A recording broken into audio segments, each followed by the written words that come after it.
Okay, people, let's get started with the lecture today. We found this building great. You know, sometimes you just need to go to another building and you see to appreciate the Newman building even more. It can be worse. But we found this place, I hope.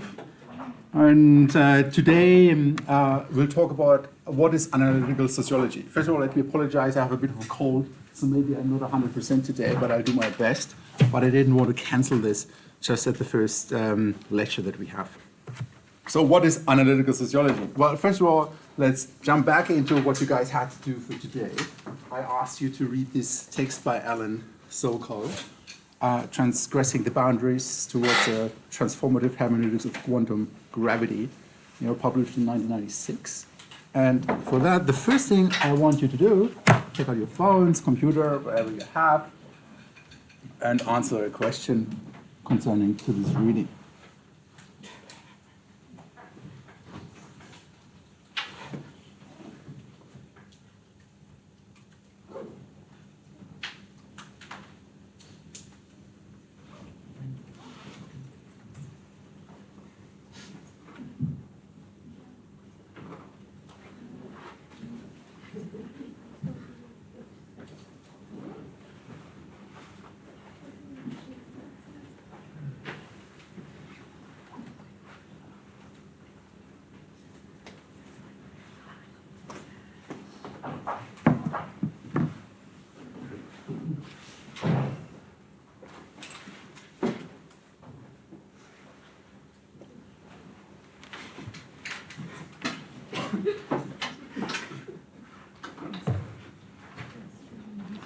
Okay, it was a great read, wasn't it? It's a fantastic text. I think one of the best texts I think I've ever read. But unfortunately, it's complete nonsense. Yeah? So what is this? Well, I'm going to talk about this more in a second. Actually, this was a big hoax. This was a guy who put this text together. It reads beautifully. He cites authorities. He throws in the whole arsenal of what postmodernism can give you. And he just applies it in a really weird way. Like where quantum physics has an effect on how our political systems work. This is bullshit. This is complete bullshit. Actually, he deliberately did that. He deliberately did that because he wanted to show, and actually he totally showed, that the system is a little problematic, or especially sociology nowadays. Because this was a sociology journal. He submitted this article to the sociology journal, and the editors, they liked it. They loved it. But obviously they didn't understand it. Yeah? And that's, talk more about this in a little bit. It's not about expressing something in a difficult or complicated way. Actually, analytical sociology is just the opposite of it. It's about clarity, it's about precision, it's about saying something in a very straightforward and simple way. But unfortunately, sometimes when we look at sociology, people think they need to express themselves in a very difficult, complicated way. And something that you guys might not be aware of, I don't know, you're in the second year, or maybe you're a master's student and you just never heard about sociology before, in a way, you just don't know these things. You don't know that sociology is pretty fragmented. So that means that people have very different ideas. I used to teach the introduction to research design, the first year module, a couple of years ago, and in there I even realized, in sociology we don't even agree on the very basics about how we know things.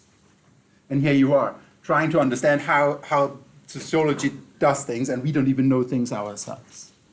So that's kind of hard to grasp. There are different schools of thoughts, people have different ideas, and it runs through the discipline, it even runs through departments. I don't know what some of my colleagues do, and probably they think the same thing about me. So sociology is very fragmented. Well, actually, it's often the case that disciplines are like that. It's not an exception. I talk to other folks in anthropology that's even worse. People have very different ideas about what the discipline is about, or how we go about things. And this sort of fragmentation, that's something you need to keep in mind when we talk about where analytical sociology comes from or what it is. So analytical sociology is basically a movement of, it's sort of like a bunch of folks that came together and used ideas that were already around before we talked about methodological individualism and so on. We talked about other things, and lately it just became a name. We call it analytical sociology in the last 15 years or so.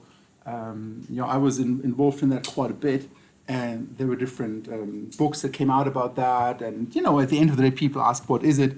And I think it kind of is something that stems from two frustrations with the discipline by itself. So people get frustrated. I get frustrated by my discipline all the time. I wonder, why the hell am I doing that? But then I also like it. Okay, I do this because I really like it. But the two frustrations are that I call here, well, these are my terms, don't quote me on that. It's the first one I call mambo jumbo, and the second one I call variabilities. So let's talk about these two things a little more. So what do I mean by mambo jumbo? Well, something like this. So this was a big hoax. It really caused a lot of media outcry. You can go and Google so-called affair. You find a lot of information around that because it was just hilariously funny, but at the same time it also just brutally revealed the problems with the discipline. So he, as I said, Alan Sokol submitted this article to this journal, so to Text, which was peer-reviewed. And in this article, he talked about how quantum gravity, this is like a, high-end speculative concept in physics, about how something at the billionth of a nanometer and so on, the smallest units we can think of, how quantum gravity, and there's still a lot of research going on in that area, it's high-end stuff, how that kind of has political implications. That's what this article does. And that just doesn't make any sense. In this article, he kind of argued, or actually the argument is not really supported, but he just says that quantum physics is consonant with postmodernist epistemology, like how we know things. But again, he doesn't show any proof. He doesn't really develop it in a way. Yeah? He just throws out those authorities. He cites Derrida, he cites Heisenberg. Those kind of guys, big guys, big guns, but it doesn't really make any sense. And Alan Sokol, he was just frustrated by the discipline himself, or how the academic business worked and how it still works. So he kind of wrote that to reveal the problems with it. Sometimes people do that, I don't know, I think you can even have like an automatic paper writer, like online, you just put in some words and boom, it produces an article. And you can see whether it gets accepted by a journal. And there you go. The problem then for guys like you is because you see that, you think, oh, it's published, this must be it, but no, it isn't. Yeah? So whatever you read, you still need to use your own brain, whenever you read something, in a way. Because there's a chance that this is actually complete bullshit, or there's a chance that this is doesn't make sense. You don't have to agree with it, But then what you need to learn is kind of to criticize that in a good systematic way, so that you can distinguish good from bad research. So later on, he wrote a second paper in lingua franca, and you can look that up as well. Just Google so-called affair, where he kind of showed in detail how why it doesn't make any sense what he wrote, and where he revealed what his intentions were, and so on. So it's mostly gibberish, but it's actually beautifully written gibberish when you read it. So why did I use it here? Because I wanted to show you that it's actually very easy to get fooled by something that reads nice, it reads sophisticated in a way. And sometimes people think that this is how we need to write in order to be academic. But that's not true. I always think this is an excuse. So, it's much harder to say something that is difficult in a very straightforward and simple way than just blabbering and sounding intelligent. So keep that in mind. You don't have to express yourself in an overly complicated way. Actually, I encourage people always kind of to express themselves in a straightforward way in essays and in exams as well, because it's actually much, much harder. Okay, so that's sort of like one area, and people express themselves in a, I don't know if you ever read, I don't know, did you come across Niklas Luhmann? Anybody came across Niklas Luhmann? Hands up. General systems theory. God, I once took this guy, it's like a book like this, and I had him on a hiking trip with me in Italy. Biggest mistake I ever made. because that book is just mental. You know, it just even the whole theory is circular. So so he even says there is no starting point and no end point. So you can start anywhere in the book, but it's just completely crazy. Yeah? And people spend their whole lives on developing their own little castles in the clouds on these kind of things. But I think, I don't know, what do we get out of that at the end of the day? So I wasted 6 months of my life on Niklas Luhmann. But then at some point I decided, no, I'm not going to do that. Let's kind of base this on something more solid and base this on empirical research or like good arguments. Some other people say that in sociology we cannot really explain anything. Yeah? Believe it or not, but some people say that. They say, well, everything is a social construction. Now, everything is socially construed. What do we mean by that? But it's sort of like we kind of generate, I don't know, an experience through maybe our upbringing or whatnot, right? Well, there's a certain point to it, but you can't tell me that poverty is socially construed. People not having food, not having a place to sleep, that's not socially construed.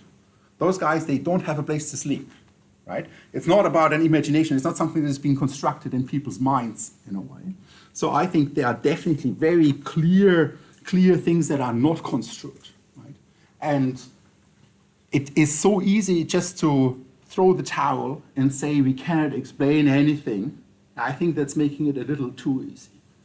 So I think the goal or the gold standard should be really to find out, and hopefully in this lecture you see some examples of that, of some clever studies where I think where some folks really employed really cool designs to get to that, to really explain something, or to really causally kind of link things together, like how the one thing leads to the other, and so on. Not to say that you don't need to describe the world. You know, every good explanation starts with a description, right? So that's how it goes. You first need to describe something very well, need to understand, okay, what are the patterns here, what's going on, but then in the next step you want to go on and you actually want to explain something. And just saying that you cannot explain something, you know, that's actually far, far too easy. Okay, so on the one side we have like mumbo jumbo, yeah, I don't know, overly complicated nonsense saying we cannot really explain anything. Everything is socially construed. On the other side, we have what I call variabilities. Again, there's also something that people have their problems with. What do I mean by that? Well, that's a tendency where people kind of use large data sets, for example, and then they have big regressions, and then just regress everything on each other. So like looking at just brute force, what is related with each other. Yeah. Let's say if, I don't know, shoe size goes up, people's intelligence goes up, you know, something like that, you know, and then they find an association there, but they don't really think about that a little further, right? And that can be very, very dangerous because we find all these kind of things that people, I don't know, people having, there's a correlation, I should have included some graphs here, there's a correlation between people eating cheese before they go to bed and strangling themselves to death in their bed sheets. Yeah? There's a correlation with that. Or there's a correlation between ice cream consumption and shark attacks. Yeah? Or, yeah? That one can be explained, the ice cream and the shark. Well, of course they all can be explained, you know, but there's a sort of like a pattern here behind that, you know, where the ice cream, this is now a spurious correlation actually. There's a third factor. In this case, what is the explanation? It's more weather. You go swimming when there's ice cream.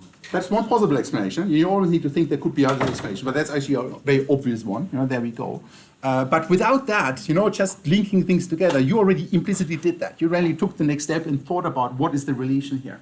But the story is we find patterns in the world all around us, all around us. Why? Well, we are sort of trained to find patterns. We are meaning-making machines. That's sort of how your brain works. And why did it develop? Why did it evolve like that? Well, because it usually made sense that when you realize it gets dark and then there's a wolf coming because that wolf is going to eat you. Yeah? So you link things together in a way. But often we go around and we attribute meaning to things where there might not be meaning at all. Because we cannot grasp. We are really bad in grasping something like randomness.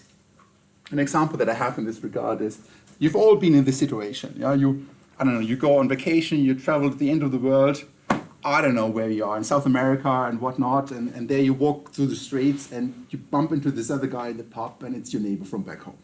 Yeah? Or something like that. Or some really weird coincidence. Yeah? I had this a couple of times in my life as well, where I just randomly was at a weekend in Paris and ran into my best friend from Germany there. Yeah? It was really odd. Yeah? How did that happen? How can it be? Yeah? And then we attribute all sorts of weird meaning to things. But what is actually going on with these kind of phenomena is that the probability that a particular event happens, that I meet a particular person, I don't know, in Paris, it's incredibly, incredibly low. It's tiny. It's tiny. But, then now think about all the times when nothing happens in your life. Yeah? All the days when nothing happens in your life. Then think about all the people that you know, right? Of course, the probability that I met this particular person was incredibly low, but I could have met, like, I don't know, maybe 500 other people that I vaguely know, right? And then kind of multiply that with the times that where nothing happens, with the days. Actually, the chances are incredibly, incredibly high that an incredibly, incredibly low event occurs. And that's something we cannot grasp. So another example, like, what do you think is the probability that two people here in the room have birthday on the same day? Yeah, any wild guesses? Just shoot it out, I don't know. 1%? 0.5%? Somebody else? Huh? Well, I don't know, there are 365 days, So 0.5%, anybody else? Another number? 20%? Well, I would actually go and make a wager with you, because the chance is over 50%. Really? Yeah. It's over 50%. As soon as you have 23 people, and here we have more than we have, I don't know, maybe 40 people right now, or even more. So actually the chance would be around 70% almost. It's something that your brain cannot compute. Yeah? And I don't blame you for it, because our brain doesn't work like that. Because you need to think about the chances, the probability that it doesn't happen, and then you multiply it with the chance that it doesn't happen again, and so on. So it's 364 divided by 365 to the times 363 divided by 365, and so on. And you multiply, you go with that up to 23, and that number really very quickly, and that's 1 minus that, that's a probability that it doesn't happen, right? So 1 minus that, what I just outlined, and that probability then very quickly goes up. So as soon as you have 23 people, it's more than 50%. But what that shows us is that we are not really good in kind of understanding rare events. We are not really good. Our brains are not programmed like that, because our brains are programmed in a way that something that is very rare needs to have a very rare chance to occur, or something like that. Or when something big happens, there must be a big reason for it to be there in a way. Because we are sort of always seeing patterns and relating them with each other. And with something that is called variable sociology, that's what I'm talking about here right now. In variable sociology, people kind of put that to the extreme. They didn't even think about why are certain things related with each other, or what is like a mechanism. We'll talk more about that. What is a theoretical thing that links things with each other in a way? But they just looked at brute force variables, linking them to each other, and that was about it. There's a great paper. Let's see if we get to that during the lecture at the very end. It's called "Why Liberals Drink Latte," where a guy called Michael Macy at Cornell University and his PhD students, where they kind of find all these kind of weird things, that liberals in the States, they drive Volvos, they kind of, drink lattes, they kind of, go to the farmer's market on the weekend, all these kind of things in a way, and all link them together. And they show that these kind of things will necessarily occur, In our mind, we have a perfectly good explanation for it, but we make that explanation up as we go to make meaning of the world that we are in. But they kind of show that these things will necessarily happen when you have just something like social influence and homophily going on, where basically people who are similar to each other hang out with each other, and you have influence going on at the same time. So two mechanisms that reinforce these polarizations and these different patterns that evolve. But anyway, we'll talk much more about that. So variable sociology is the problem of mindlessly linking things with each other without thinking about how they are linked with each other. So analytical sociologists, folks like me, and now more and more people, now there's a big conference going on like that, we got frustrated with these two things. On the one side, sociology being just gibberish, not making really any sense, or saying, I don't know, we cannot really explain something, it's all interpretation. On the other side, people just mindlessly linking things to each other without thinking about what is going on. And the second pattern, I don't know, nowadays there's big developments and there's a place for everybody. But when you think about big developments in machine learning, for example, where we nowadays have very sophisticated ways of detecting patterns in the world, that are even non-linear. But it's very easy to fall into the trap of kind of thinking, okay, just because you kind of found a pattern, you explain something. You haven't really explained anything. Okay, so the solutions that analytical sociology came up with is, as I've mentioned already before, is like being clarity and precision, like being really crystal clear in what you say. And the second one being mechanism-based explanations. So clarity being really straightforward about what is going on, and also thinking about how something comes about. So the generative process. Now, how do we get from the one to the other?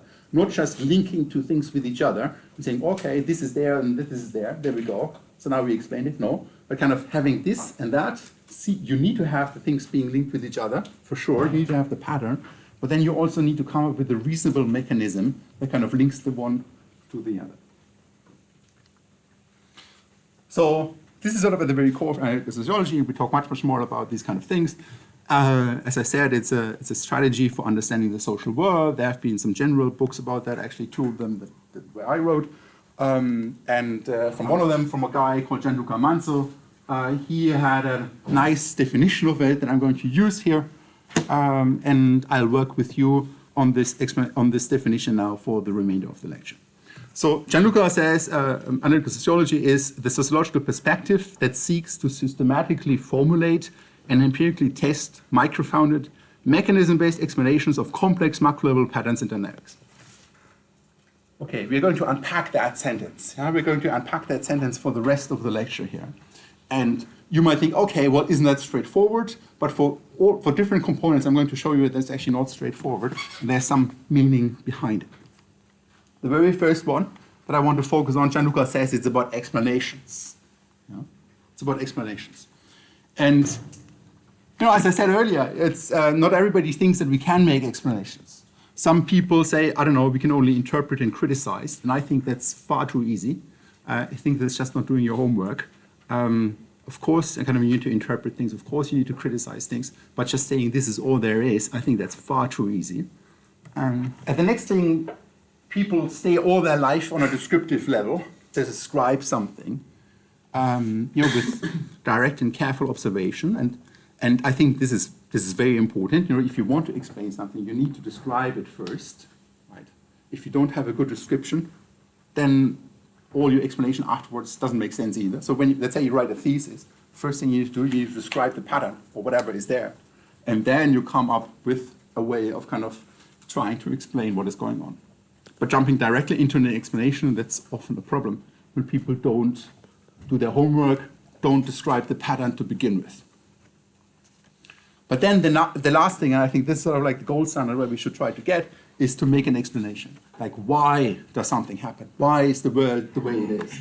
How does something work? And when you look at something like that, you see a pattern, as we said earlier, like, I don't know, ice cream and sharks or whatnot. And then your sociological mind needs to start thinking, because then you immediately need to come up with at least 3 possible explanations. With my first years, I always made that exercise, give them like a puzzle, I don't know, or some phenomena, social phenomena, and come up with 3 possible explanations. That's an exercise that you need to try to get into. And then the work starts. And then the work starts by kind of trying to understand or trying to find ways, how can I rule different explanations out here? And then the last one standing, that's my best possible idea. And that's actually how it goes, because we can never actually prove something. We can never actually show that something is true or not, right? That is actually really difficult. Why can't we do that? Anybody has an idea?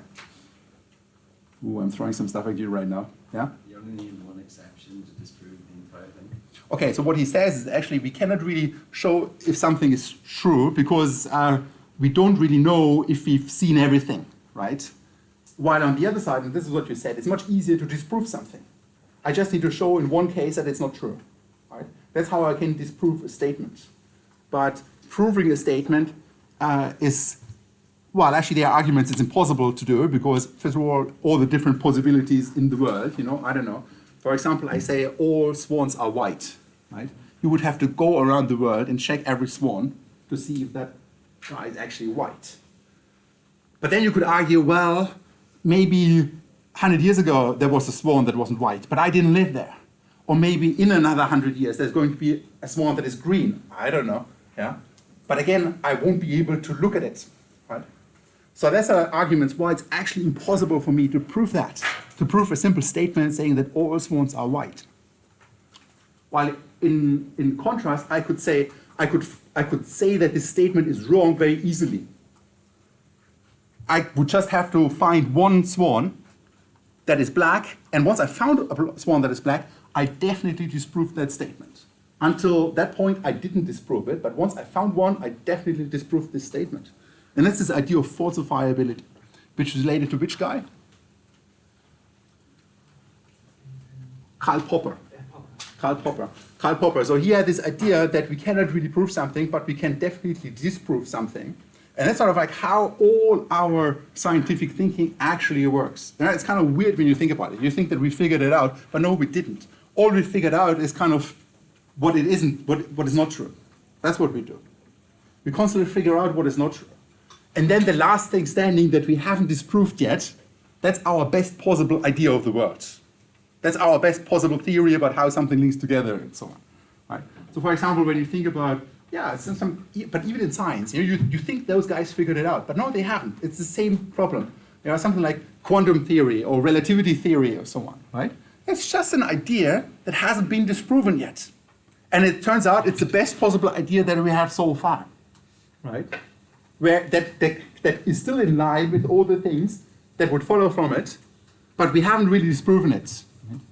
But there you see how we are meaning-making machines, how we try to assert meaning to something in a way where we actually don't really know if there's something there or not, right? But we just disprove something. And even in our research, we do that all the time. Sort of like we have, let's say I write a paper and I have an hypothesis that I say, for example, I don't know, a recent paper that I had with a student, we looked at friends being similarly obese, right? Like we said, there's a pattern. Like if I don't know, if one person is obese, then their friends have a higher chance to be obese as well. Now that's a hypothesis that we generated, but you cannot actually test this hypothesis because we could never actually find it. But what you actually do is then you formulate the opposite of it. Yeah? That there is no relationship between the two things, between obesity and friendship. And then what you can do, then you can disprove that. Right? That's kind of like a weird thinking. You take something, a hypothesis, you formulate the alternative hypothesis, and then you kind of try to disprove the alternative. So that's sort of like a very weird way, but that's sort of how explanations go. It's really just our best possible idea, which also means there's always room for another explanation. Right? There could have been something else that is driving it, but then we try to find the one explanation that kind of is most in line with what we observe in the world, and we talk much more about that on Tuesday. There I have a whole lecture about explanations and how we get to know something. Okay, so it's about explanations. That's what Gianluca said here. Yeah? In analytical sociology, we should try to make explanations. So what are we going to explain? Well, he says macro-level patterns. What are macro-level patterns? Well, macro-level patterns could be things like segregation. You know, segregation is a classic example in the States where you have ethnic segregation or racial segregation, where you have different ethnic groups living in different parts of the town, of the city. Funnily, in Belfast, we have that like crazy as well, like Catholics living in some parts of the city and Protestants living in other parts of the city. That's segregation. Segregation, residential segregation, you could find segregation in the workplace, you could find segregation in schools. Actually, in Ireland, we have very strong school segregation. You know, where, for example, kids of foreigners, folks like me, don't really go to the Irish schools. Probably, I don't know, because we're not good Catholics or something like that. But it's highly segregated. You can have norms, macro-level patterns, culture, something we all believe in, typical beliefs or ways of acting and so on, or social inequalities. So basically, it's not about explaining why individuals do what they do. Of course, this is sort of like something that could be interesting as well, but it's not like why did I drink water and not tea or something like that. No, here the idea is that in sociology we should try to explain these macro-level patterns, like broader, bigger things, social phenomena that come about when all individuals act in a certain way. So it's about macro-level patterns that we try to explain. Just think of segregation or, I don't know, difference inequality in a way. That kind of is a good example for that. You see, this is not about an individual, but together it all brings that about. Okay, so the next thing is, how do we go about making these explanations of macro-level patterns? So Gianluca says to be systematic and be empirical about it. Systematic and empirical. So let me backtrack a little bit. So how do we know things? How do we know things? A little one-on-one and philosophy of social science. Well, as I said, some people say we cannot know anything. We can only interpret. And I think that's far too easy. I think that's not good. I think that that harms the discipline because it doesn't make us strive to find explanations. You could say we know things because of experts or authorities or traditions, right? Or maybe dudes with beards tell you something. But how do I know? Yeah? How do those authorities, how do those experts know something? So you need to question that. Maybe you were brought up like that. Or I don't know, how does Alan Sokal know? Just because he's written that paper and he published that paper, that doesn't mean that it's true. That doesn't mean that it's actually good. So you need to start questioning that. So in our daily life, we kind of listen, okay, well, an expert says that, I trust that expert. But if you want to become a good social scientist, you need to get rid of that attitude. Or you could say, well, our experiences or our common sense, this is how we know things. You know that when it rains and you run outside, you're going to get wet. Right? Remember, when I first came to Ireland, I very quickly noticed that even an umbrella doesn't help me. Because it just gets blown away. So now I don't have one anymore. Now I know I get wet when there's rain out there, but I also know that after a while I get dry again. It just happens. So experiences and common sense. But then I mentioned earlier about how our experience and our common sense really fool us. Like how our brain works in certain ways, and how we kind of sometimes are just not very good. And actually, it's even more interesting when you, for example, I saw this documentary the other day about how magicians sometimes work.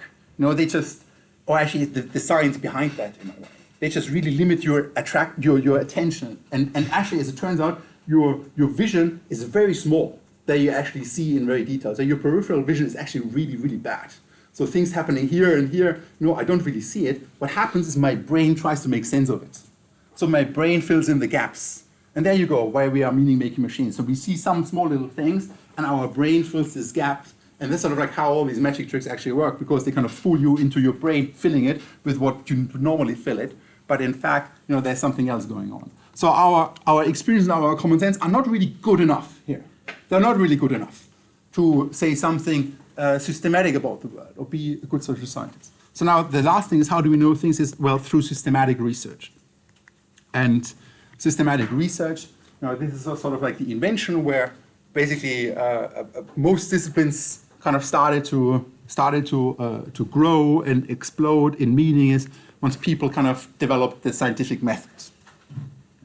And again, you might think, okay, isn't that straightforward? But actually, no, it isn't. A couple of hundred years ago, people didn't have that. They didn't know about that. They just made up certain things. Actually, they worked sometimes in other ways. They just deduced one thing to the other. They said, I don't know, if this is true, then something else must be true, then something else must be true, and then something else must be true, and so on. That's the concept of deduction, which was made famous by a guy called René Descartes. Anybody knows what René Descartes says, his most famous quote?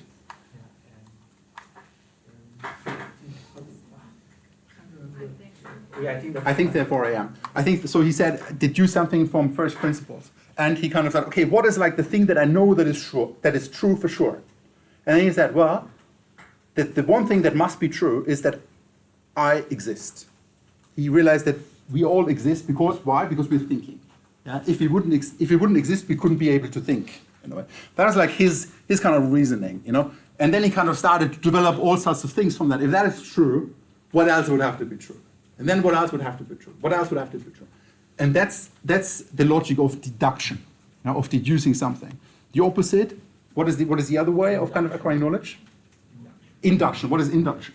Induction, you start by analyzing and then eventually you can come up with a theory. I mean, the theory comes afterwards.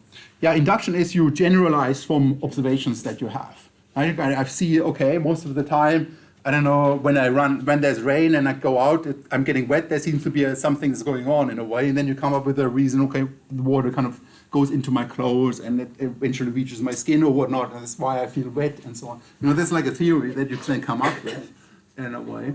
And so the scientific approach kind of tries to bring these two things together. Actually, the way it works is we develop a claim, an idea, a theory. You know, when you think about what is a theory, it's nothing else than an idea. That's how I like to think about it. It's really just an idea about how something works. Sometimes it's very speculative. Sometimes it's nonsense. But ideally, it's a good theory. A good theory is one that you can actually show that it's wrong. That's this idea of falsifiability. Some theories you cannot really disprove. But then Popper would say these are not really theories to begin with. So you have an idea about how something works, and then you try to operationalize that by making a testable hypothesis. So if that is the thing that is actually out there, what is something that I could test, if that would be true, right? That's what we call a hypothesis. But again, on Tuesday, we talk much more about that. Then you go and you test these hypotheses with some sort of data, and then you derive conclusions, and you either revise your theory, or you say, okay, well, my theory still works. So I tested this in this area, my theory still goes. So this is like a scientific approach, like a systematic way of combining theory and observations. We have theory and we kind of test hypothesis. So we have an idea about how the world works, then we derive an hypothesis. Well, if this is sort of what is going on, let's say if, I don't know, cognitive dissonance, this is a theory, I don't know, developed by a dude called Leon Festinger. We talk more about it on Tuesday, about dissonance reduction, saying, I don't know, you have like two different things that are at odds with each other, so your brain tries to resolve that conflict in a way. You know? Then he says, okay, well, if this is a theory, then that should be testable in a certain context. For example, I don't know, I go to a theater and I have to pay a lot of money for it. So one way of reducing the dissonance that I'm there and I paid a lot of money for it and I didn't want to pay a lot of money for it is that I kind of tell my brain that this was an awesome play. This is great. So that it's worth it. That's not like a way of reducing this dissonance. But that would be like testing this hypothesis, general theory of dissonance reduction in a particular setting, in an empirical case with observation. And then we have the other idea of induction, kind of when we have a lot of observations, we observe certain patterns, we generalize from these patterns to derive or to revise a theory. So it is about being systematic and being scientific, or what is it? Yeah, being systematic and being empirical. But again, you see how this actually delineates analytical sociology from other fields. You know, some folks, you might have been, I don't know, some of you guys probably went to Steve's contemporary social theory too. Yeah, probably, I don't know, it's a lecture in the second year for folks. And there you talk about all sorts of theories, but it's actually hardly, or I don't know, a lot of theories are not really linked to the real world. You know, there's like a lot of going on, but we talk about this theory, but we never actually test it in a way.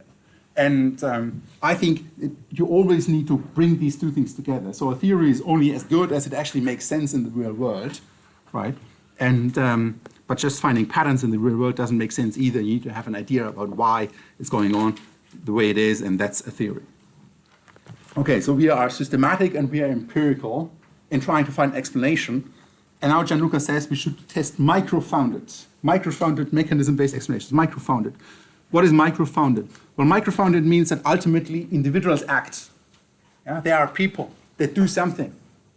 Again, you might think, isn't that trivial? Isn't that very straightforward? I'll tell you, actually, some folks think, okay, no, there's like what is called ontological value to higher units, you know, that institutions do something, or that culture does something. Of course, I don't know, these things matter in life, but I think they matter through the individuals that live in these environments, that live in these societies, and then they do something, right? It's not that some higher level entities exist. Some people think they do. I think they don't. I think they exist through the people that are there. Without the people, let's say you would have a society and you would take all people out, well, there wouldn't be a society anymore. You can talk about norms as much as you want. If you don't have people that believe in that don't kind of act on that, it doesn't make any sense to think of. So individuals are core, and that doesn't mean that macro level things do not matter, but in fact they do not do anything by themselves. That's the point of this. And micro-macro, we talk about this much more. This is like a micro-macro scheme. We talk about this much more, about how we can link certain things together. Just an example as a little preface to that. There's this guy, Max Weber. Who has heard about Max Weber? Everybody. As this famous sociologist, he linked Protestantism with capitalism. He kind of showed that capitalism emerged first in the countries that were overly, mostly Protestant. There we go. You see, this is like finding the pattern. It's great. But then the explanation to that, actually he kind of shows how Protestantism has an impact on people's values, or the idea about being called by God, and that whole thing being predetermined and showing whether, I have been selected by God or not. That's the whole idea in Max Weber, and that kind of manifests itself in economic behavior. So that I kind of are entrepreneurial, I'm industrious, and so on, because it's time that I don't want to waste on, glorifying God. That's like the whole idea of the Protestant ethic in a way. And if everybody does that, well, we end up with capitalism. But you see how how individuals really matter here, how individuals are needed to link these two things together. You cannot, at the macro level, link these two things together, but then you haven't really explained anything. You just showed the pattern. Okay, so another one, it's mechanism-based. So let's look. Sociological perspective that seeks to systematically formulate an empirical test micro-founded mechanism-based explanation of complex macro-level patterns and dynamics. What is mechanism-based? Well, again, let's think about how we make an explanation. And there's something that's called the Hempel-Oppenheim schema. Has anybody ever heard of the Hempel-Oppenheim schema? Now, what's this? Again, this idea of, okay, we have two things. We have an explanandum, which is what we want to explain. It could be social inequality in the world. It could be I don't know, why this lecture is at 9 a.m. in the morning. That's something we really would like to know the answer for. But then we also have an explanans, something that we use to explain that, right? And then we kind of link these things together. And in the Hempel-Oppenheim schema, it says, well, if the one thing is the case, then the other one needs to be there. And the example that is often used is, okay, if there is fire on the one side, that's now an explanans that explains something. Then there is smoke. So we explain smoke by being fire there, right? Okay, the one, then the other. And that's often also called a covering law, like the two things are related. But when you kind of look into it, and as a good social scientist, you really need to take things apart. You really need to take things apart. We're saying, okay, this is not good enough. This is not good enough. Why? Because there's a black box in here. So why does actually fire lead to smoke? Why does fire lead to smoke? Well, your brain tells you, well, because that's always the case, because they always co-occur together. But no, what is actually going on here? Right? And actually, it's not that trivial why there's smoke when there's fire. Right? So don't ask me, I don't really know, but something needs to burn, something translates its mass, something turns into something else in a way, and then smoke is the outcome. I don't know, there's probably some steam, some water involved in it as well. I don't know, something's going on, but there's a black box.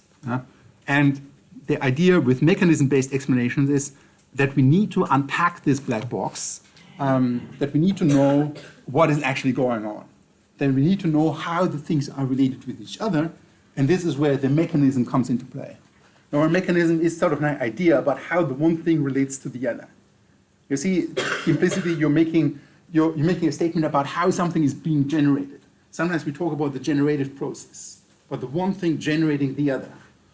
And this is sort of like a mechanism-based explanation, meaning it's not enough to just show that if the one, then there's the other, but you need to know, you need to have an idea, you need to come up with a mechanism. It's very hard to test these mechanisms, but you need to come up with a good idea that makes sense, that is reasonable, that is properly in line with your theory, that is in line with your empirical observations and so on.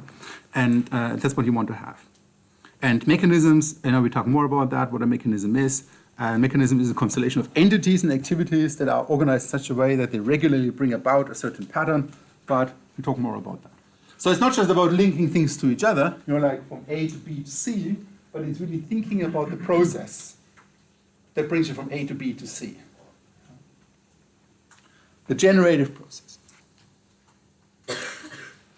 And then we also have this idea of complex macro-level patterns. So what are complex macro-level patterns? Well, maybe in your idea, complex is just something like difficult or so on. Well, actually it isn't. Complex is something like this. Complex is something that looks difficult, but actually it's often based on very simple rules and very simple regulations that occur, that repeat themselves, and so on. So when you look into that, if you would zoom into that picture, you would see the same thing again and again and again and again. Yeah? If you would just zoom in further in. Complexity is not complicated, something that people often misunderstand. In fact, it's about very simple rules that bring about highly complex patterns. So I can show you the kind of very simple behavioral rules, and we have many examples like that in this lecture about how people behave. Very simple rules can lead to patterns that are incredibly complicated, or that look incredibly complex and are very different from what the individual behavior would have looked like. Right? So example, I don't know, an example is people, let's say people want to be in an environment where at least some of the people around them are similar to themselves, or maybe 30% or so. This leads, if this is the rule you would apply, you end up in a world that is almost completely segregated, where people who are similar are all together here and there, where nobody has like 70% people around them that they actually would be happy with. They just want to have, let's say, 30% similar people around them. But you end up in a world that is incredibly segregated. So you see, it creates things that nobody might want, just by very simple patterns. And this complexity determinant is the core of what we nowadays call computational social science. It's not thinking about factors anymore, but thinking about actors that do something. They change the world, and then they change the world for others, in which others act, and then so on and so forth. Okay, lastly, we have a component called dynamics. So it's about explaining macro-level patterns and dynamics. And with dynamics, we mean like one thing leading to the other, leading to the other, leading to the other, and so on. And again, a lot of sociologists don't really look at that. I find it fascinating because our whole real-world experience is about that. Yeah? When you kind of try to think about, or the other extreme example is that a lot of sociologists pretend, when you use regression, and 90% of research does that, when you use regression, you assume that your observations are independent from each other, meaning that one observation is independent, doesn't depend on what another observation does. But I think that's not really how the real world goes. I don't know. I constantly change my behavior because of others around me that I don't even know. I walk on the street and I kind of suddenly go to the right or left because there's another person coming, because I don't want to run into that person. You see how our behavior is incredibly shaped by the people around us, or I don't know, other institutions that we are embedded in. We cannot really say that they're independent from each other. It's about the interdependence among the elements, and I think social life is inherently dynamic and interdependent. And hopefully through the rest of the lecture, we have lots of examples on that. And these things can be really crucial, because when you think about this fire spreading from one thing to the other, because then once you kind of buy that idea, you realize very quickly how sometimes a little spark suffices to generate a big pattern. Sometimes we have like a big revolution or a big uprising, but actually it started with a couple of people to begin with. Yeah. And then it also makes you realize, hang on, sometimes these things turn into big revolutions, and sometimes they don't. But in our linearly thinking mind, we always relate like a big outcome with a big cause, with a big reason. But that doesn't have to be the case. Actually, I have an example, I don't know, later on in the lecture where we kind of demonstrate that the same mechanism can either create a big uprising, but it can also create a failed one, and there's nothing different between the two. So social life is inherently dynamic, and we need to think about how something comes about. I use this analogy of taking something apart. We think about the mechanism, we kind of try to dissect things, and you can describe the things that are going on. You can also look at how things work. You kind of took, let's say, you take society apart. but you haven't really explained anything here yet. You try to explain something once you kind of link them to each other, but that is not really good enough yet either, because you don't really have the mechanism in it, and that's sort of like what we would call them being analytical about that. Kind of link these two things with each other with the mechanism, and you need to do that because if you don't use that mechanism right, you might get the wrong idea about how things are related with each other. So, and I have a lot of things. We have 2 lectures about social networks as well, and this is like a reasoning why networks matter here quite a lot in analytical sociology, because the one thing that is often related with each other are people, and so you behave in a certain way that affects other people, and so on. Okay, so this is the first lecture for Tuesday. We have a reading by Jon Elster. It's on Brightspace. You find it on Brightspace. Hopefully, it's all straightforward under learning material. Yeah. Okay, see you on Tuesday.